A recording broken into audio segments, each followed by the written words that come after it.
نحمدہ ونصلی علی رسولہ الکریم اما بعد۔ پارہ نمبر 18 سورۃ النور، آیت نمبر 43 اعوذ باللہ من الشیطان الرجیم، بسم اللہ الرحمن الرحیم۔ الم تر ان اللہ یزجی سحابا ثم يؤلف بينه ثم يجعله ركاما فترى الودق يخرج من خلاله وينزل من السماء من جبال فيها من برد فيصيب به من يشاء ويصرفه عن من يشاء يكاد سنا برقه يذهب بالأبصار۔ صدق اللہ العظیم۔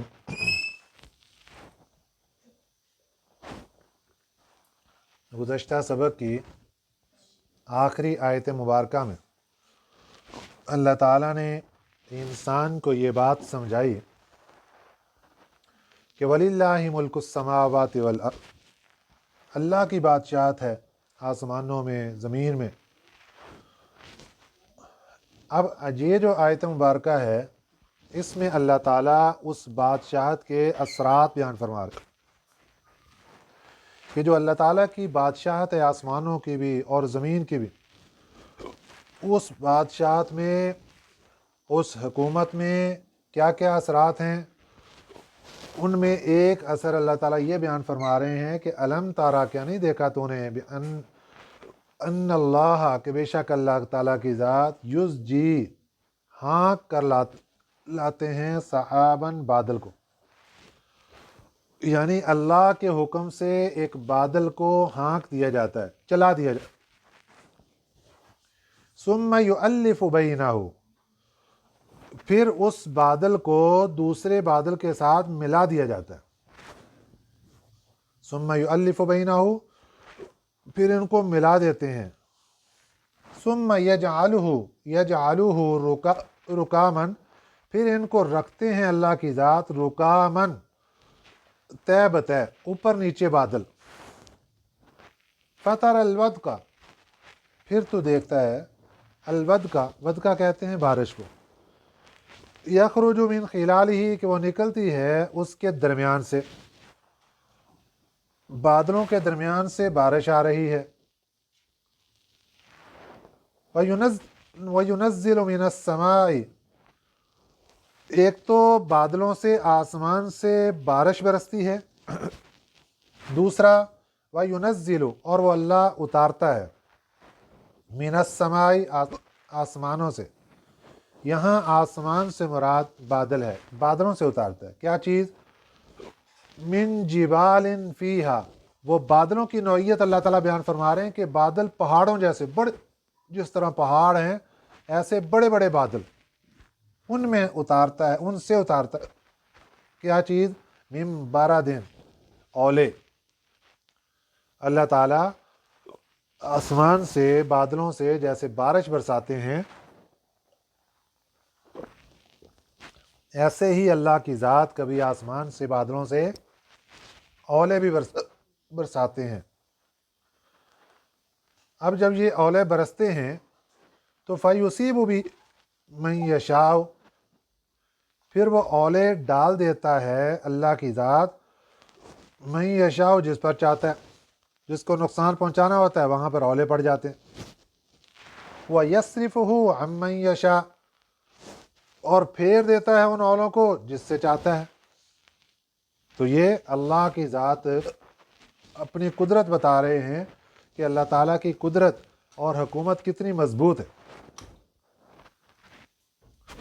اور جب یہ اولے برس رہے ہیں یا بادلوں سے بارش برس رہی ہے، اس وقت ایک اور چیز بھی اللہ کی قدرت ہوتی ہے کہ یکاد، قریب ہے کہ سنا برقی، کہ بجلی کی چمک، بجلی کی کوند، یذہب بالابصار، وہ لے جائے آنکھوں کی بینائی کو۔ جب بجلی چمکتی ہے تو انسان کو خطرہ پڑ جاتا ہے کہ میری بینائی نہ اڑ جائے گا۔ تو یہ اللہ تعالیٰ اپنی اس حکومت اور سلطنت کے اثرات بیان فرما رہے ہیں، اور انسان کو سمجھایا جا کہ جس اللہ کی اتنی مضبوط سلطنت ہے، پہاڑوں جیسے بڑے بڑے بادل اللہ کے حکم سے چلتے ہیں، جہاں چاہتا ہے اللہ وہاں بارش برسا دیتے ہیں، جہاں نہیں چاہتا وہاں نہیں برستے، اولے اللہ جہاں چاہتا ہے وہاں برس رہے ہیں، جہاں چاہتا ہے نہیں جس کو اللہ بچانا چاہتا ہے بچا لیتا ہے، جس کو فنا کرنا چاہتا ہے ختم کر دیتا ہے۔ یقلب اللہ اللیل والنہار، اور بدلتا ہے اللہ تعالیٰ رات کو اور دن کو، کبھی رات آ رہی ہے کبھی دن آ رہا ہے، یہ بھی اللہ کی حکومت ہے۔ اور اس رات اور دن کے بدلنے میں اللہ کی حکومت چل رہی ہے، اللہ کی قدرت چل رہی ہے۔ اب یہاں رات اور دن یہ آگے سے نافرمانی نہیں کر سکتے کہ دن کو حکم ہوئے آنے کا تو دن کہے نہیں جی پہلے رات آ جائے، رات دن آ جائے، ایسا نہیں۔ ان فی ذالک، بے شک ان واقعات میں، ان باتوں میں، لعبرۃ، عبرت کا سامان ہے، لأولی الابصار، آنکھوں والے کے لیے۔ یہاں لأولی الابصار کا لفظی معنی تو ہے آنکھ والوں کے لیے، تو آنکھ والے کہہ کر اس بات کی طرف اشارہ ہے کہ کوئی عقل والے جو ہیں، دانش مند لوگ ہیں، ان کے لیے ان واقعات کے اندر، ان باتوں کے اندر عبرت کا سامان ہے۔ جس طرح دنیا میں کوئی بندہ غلط کام کرتا ہے تو اس کو کہتے ہیں دیکھ نظر نہیں آ رہا تجھے، آنکھیں نہیں ہیں تیری، تو جس بندے کے پاس صحیح معنی میں آنکھیں ہیں وہ دنیا میں بھی نقصان نہیں کرتا، اور اللہ تعالیٰ کی ذات کو بھی پہچانتا اور مانتا ہے، اس کا بھی نقصان نہیں کرتا۔ اسی طرح یہ تو اللہ نے آسمانوں کی کچھ باتیں بتائیں، اب اللہ کی حکومت اور سلطنت کی زمین کی بھی کچھ باتیں دیکھیں۔ واللہ خلق، اللہ کی ذات وہ ہے جس نے پیدا کیا کل دابۃ، ہر جاندار کو، من ماء، پانی سے، جس طرح انسان کی تخلیق پانی سے ہے، اسی طرح بقیہ جتنے جاندار ہیں ان کی تخلیق بھی پانی سے۔ اب وہ آگے پھر 3 قسم کے جاندار ہیں۔ فمنہم، بعض ان میں سے وہ ہیں، من یمشی علی بطنہ، جو چلتے ہیں اپنے پیٹ کے بل، جیسے سانپ ہے اور اسی طرح مچھلی ہے، یہ پیٹ کے بل چلتے ہیں۔ وَمِنْهُمْ مَنْ يَمْشِي عَلَى رِجْلَيْنِ، اور بعض ان میں سے وہ ہیں جو چلتے ہیں 2 پاؤں پر، 2 پاؤں کے ذریعے وہ سفر کرتے ہیں۔ ان کے اندر انسان آ گیا اور کچھ پرندے آ گئے، جیسے مرغا ہے، بطخ ہے اور دیگر پرندے، کہ جب وہ زمین پر چر رہے ہوں 2 پاؤں سے چلتے ہیں۔ وَمِنْهُمْ مَنْ يَمْشِي عَلَى 4، اور بعض ان میں سے وہ ہیں جو چلتے ہیں 4 پاؤں پر، 4 پاؤں کے ذریعے چلتے ہیں۔ اس میں جتنے بھی یہ بھیڑ بکری وغیرہ، گائے ہے، بھینس ہے اور جنگلی درندے دیکھ لیں، یہ سارے 4 پاؤں پہ چلتے ہیں۔ اب چاہے پاؤں 2 ہوں، چاہے پاؤں کوئی بھی نہ ہو، جس طرح سانپ کو دیکھیں کوئی پاؤں نہیں ہے اس کا، پیٹ کے بل چل کے بھی وہ انسان سے آگے نکل، انسان اس کی دوڑ کا مقابلہ نہیں کر سکتا۔ سانپ بہت تیز چلتا ہے، مچھلی پیٹ کے بل چلتی ہے، بہت تیز چل جاتی ہے، بہت لمبا سفر کر لیتے۔ ان اللہ یخلق اللہ ما یشاء، پیدا کرتا ہے اللہ تعالیٰ جو چاہتا ہے۔ اللہ نے کسی کو کوئی پاؤں نہیں دیا، پیٹ کے بل چلا، کسی کو 2 پاؤں دے دیے اور کسی کو 4 پاؤں دے دیے۔ بعض جاندار ایسے ہیں کہ ان کو اللہ نے 4 سے بھی زیادہ پاؤں دیے، جن کے اندر یہ کیڑے وغیرہ آپ دیکھتے ہیں بہت زیادہ ٹانگیں ہوتی ہیں۔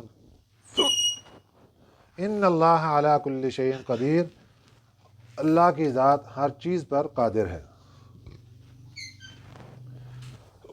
ان آیات کے اندر اللہ تعالیٰ نے اپنی حکومت اور سلطنت کا ہمیں بتایا اور بتا کر ہمیں یہ بات سمجھا دی کہ اے انسان، ہر چیز میں میرا حکم چلتا ہے، اس لیے تیری اس باڈی پر بھی میرا ہی حکم چلتا ہے اور ہر چیز میری فرما برداری کرتی ہے، کوئی بھی چیز نافرمانی نہیں کرتی۔ اے انسان، صرف تو ہی ہے جو بغاوت کر کے کھڑا ہو جاتا ہے۔